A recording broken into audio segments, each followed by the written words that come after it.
Consideração 6.3. Caso digno de admiração.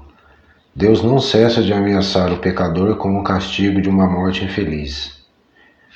Virá um dia em que me invocarão e então já não os atenderei. Provérbios capítulo 1, versículo 28. Esperam, porventura, que Deus dê ouvidos a seu clamor quando estiver na desgraça? Jó capítulo 27, versículo 9. Rir-me-ei de sua morte e escarnecerei de sua miséria. Provérbios capítulo 1, versículo 26. Rir-se Deus significa não querer de usar de misericórdia, diz São Gregório. A mim pertence a vingança, e eu lhes darei a paga a seu tempo, quando seu pé resvalar. Deuteronômio capítulo 32, versículo 15. O mesmo ameaça o Senhor em outros lugares da Escritura, e, não obstante, os pecadores vivem tão tranquilos e seguros como se Deus lhe houvesse prometido o perdão e o paraíso na hora da morte. É verdade, sempre que o pecador se converter, Deus prometeu perdoar, mas não disse que o pecador se converterá no transe da morte. Pelo contrário, repetiu muitas vezes que aquele que vive em pecado morrerá. Jó capítulo 8, versículo 21 a 24. E que, se na morte o procurar, não o encontrará. Jó capítulo 7, versículo 34. É mister, pois, procurar a Deus, enquanto podemos encontrar. Isaías capítulo 55, versículo 6. Porque virá tempo em que já não será possível encontrá-lo. Pobres pecadores, pobres cegos que se contentam com a esperança de se converter na hora da morte, quando já não o poderão fazer. Disse Santo Ambrósio: os ímpios não aprenderão a praticar o bem, senão quando já não é tempo.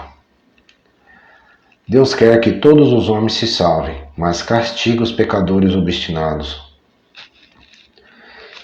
Se infeliz em estado de pecado fosse cometido repentinamente por mal violento e perdesse os sentidos, que compaixão não inspiraria a todos os que o vissem morrer sem sacramentos e sem sinal de contrição? E que contentamento teriam todos se ele, voltando a si, pedisse absolvição, fazendo atos de arrependimento?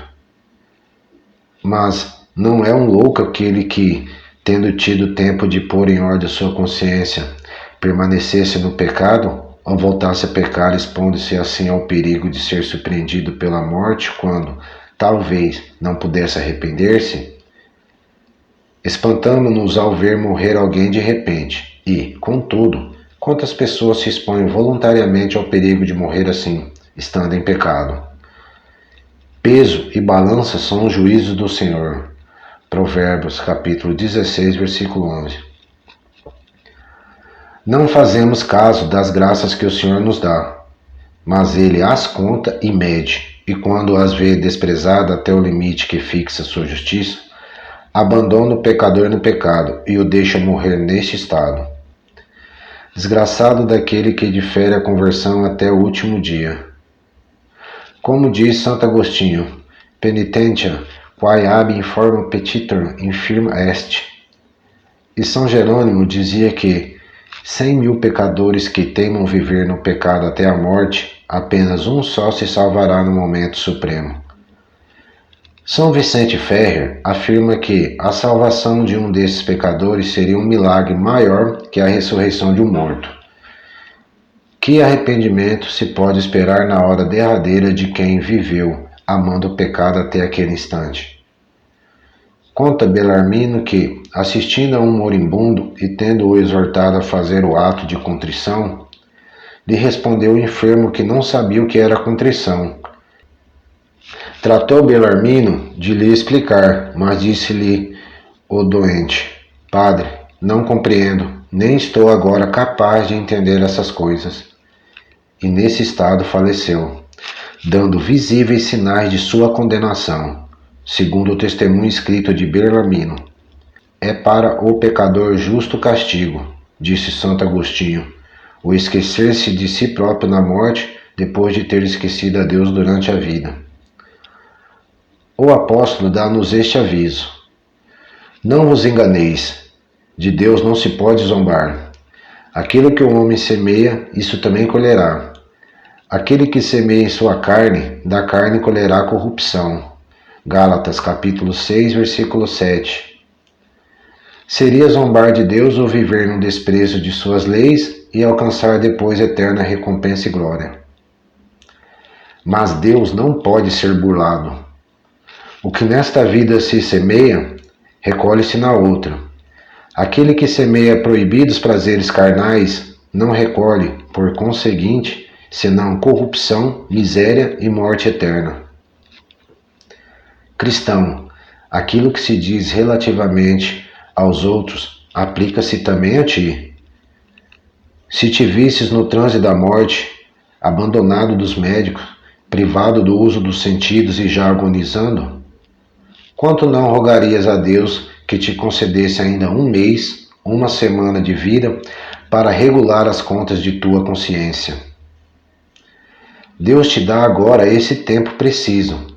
Agradece-lhe, pois, e remedeia sem demora o mal que tens feito, aplicando todos os meios precisos para te achares em estado de graça quando a morte vier, porque então já não será tempo de o fazer.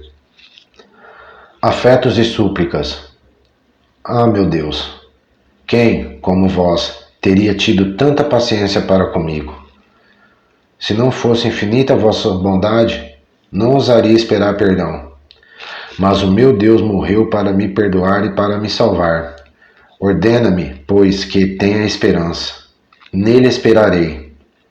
Se me espantam e me condenam os meus pecados, vossos merecimentos e promessas me animam. Prometestes a vida da graça a quem voltar a vossos braços. Convertei-vos e vivei. Ezequiel capítulo 18, versículo 32. Prometestes abraçar o que a vós acudir.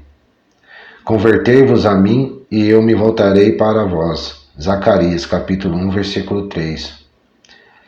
Disseste que não sabeis desprezar o que se arrepende e se humilha. Salmo 50, versículo 19. Aqui me tendes, Senhor, a vós recorro. Reconheço-me merecedor de 1000 infernos e arrependo-me de vos ter ofendido. Proponho firmemente não tornar a ofender-vos, mas amar-vos sempre. Não permitais que continue ingrata tanta bondade. Pai eterno, pelos méritos da obediência de Jesus Cristo, que morreu para vos satisfazer, fazei com que obedeça à vossa vontade até a morte. Amo-vos, meu sumo bem, e pelo amor que vos tenho, quero obedecer-vos em tudo. Dai-me a santa perseverança. Dai-me vosso amor e nada mais vos peço. Maria, minha mãe, rogai por mim.